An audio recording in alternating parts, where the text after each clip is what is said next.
moo ko tardeel ci lu ne ñun lépp lu ko nit mën a reprocher dañ naan def doon couvrir ay nitam. Pourtant on entend certains militants dire par exemple il nous a jeté dans la gueule du loup dem Maroc organiser son injoignabilité bàyyi ñu fi ak ñi nga xam ne moo leen jàppale ñu ñëw au pouvoir benn militant bu ko wax. on a entendu des militants le dire. non kooku du militant. jàpp ne Macky Sall da leen a lâché exposé leen jàppale ñi ba ñëw ci pouvoir bi mu daw bàyyi leen. Macky Sall sa vie en tant que homme politique actif au Sénégal ku après les élections législatives ku amul lecture ni sa vie politique ici dans ce pays comme acteur bu ci jamono yi ñu nekk nii bokk que ni loolu moom teg na ko de côté.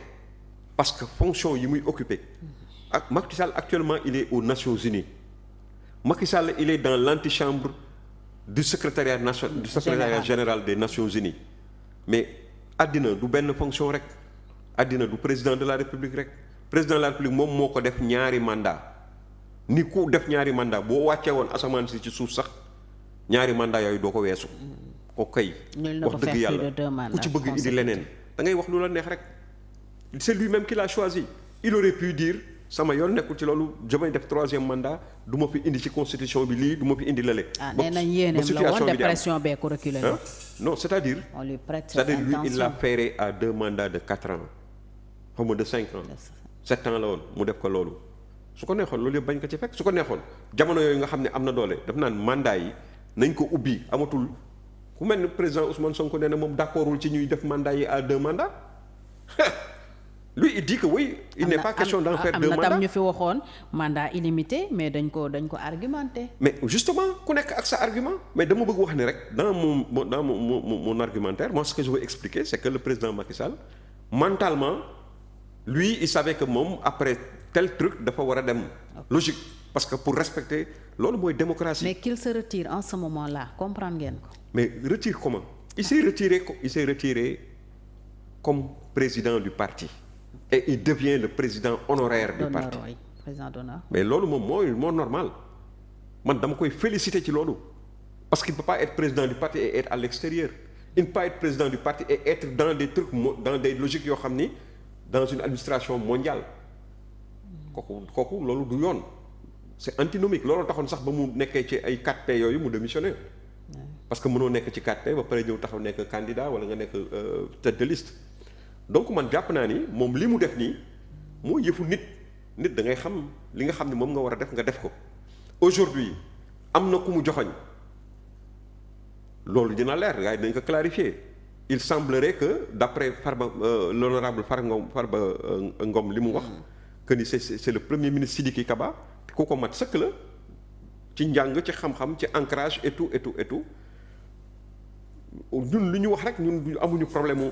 topp ci ginnaaw li moom la Macky Sall wax ñu bëgg moom mu nekk le président du parti. mais parti démocratique. mu géré mu géré bokk non ah.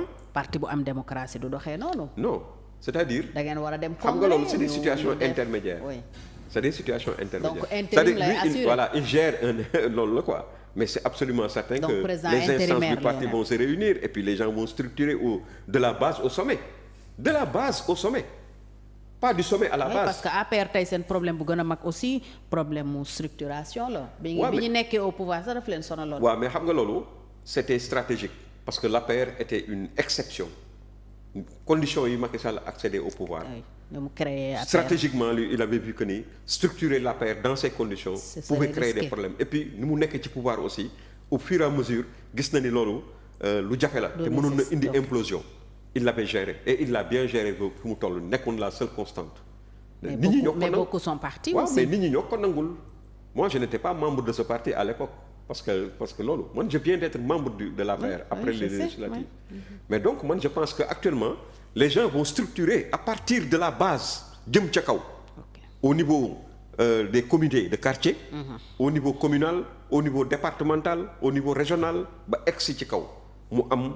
voilà ay représentation yoo xam ne ñoo daje ñu daal di tànn nag koo xam ni moom mooy jiite parti bi. voilà man noonu laa ko jàppee daal. voilà alors loo jàpp ci coow li fi awoon temps yële parce que boobaak léegi dégguñu la ci. coowal nomination yi ce n'est pas encore fini ndax on a appris il y a quelques jours ici à travers un membre du MONCAP un des cadres de PASTEF. que frustration bi tey la gën a rëy ci biir parti boobu. ndax dañu considérer ne alliés yi ak transhumants yi la ñu gën a jox cër ñoom la ñuy jox ay postes de responsabilité au détriment de ceux qui s'étaient battus hier.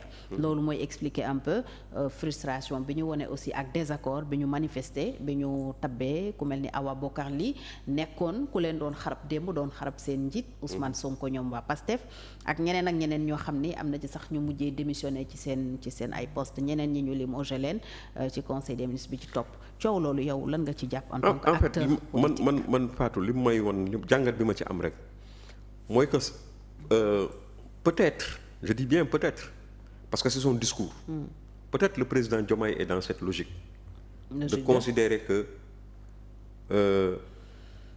nit mën na nekk APR wala mu nekk PDS wala mu nekk AFP wala beneen parti gën téeméeri junni yoon nit ku nekk biir Pastef gën ko am moral par les compétences gën ko am compétence gën ko am vécu gën ko am expérience ak lépp te bu boobaa bu Sénégal soxlaa kooku la ñu war a jël le président Diomaye l'a exprimé c'est une très belle idée boo xam ni républicaine mais on a entendu Ousmane Sonko lui moom mu taxaw janook àddina Sénégalais yépp wan leen ne leen ku mel ni ki par exemple ndaw soosu ñu nga xam ne moom lañ defoon la CNRA foog na. oui mi ngi fa wate. waaw.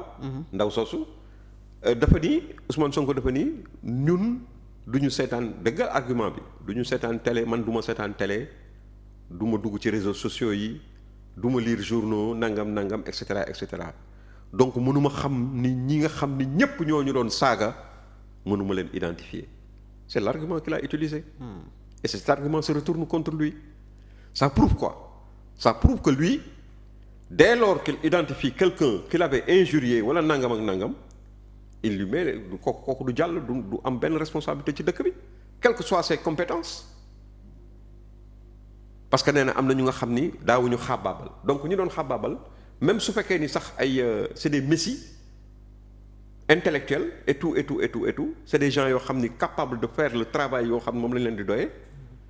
jàpp nañu parce que mës na saaga Ousmane Sonko wala mës na am wax bu dëgër ñagas ak Ousmane Sonko kooku kenn du ko fal moom loolu la wax donc man ci jàngat boobu li ma ci wax mooy ñii tëb di dal ñëpp c'est des gens yoo xam ne ils sont sous la coupole de Ousmane Sonko c'est les Azoura Fall c'est les nu mu tudd Fadilou Keïta à l'époque ah def na ko fi defate ko fi c'est les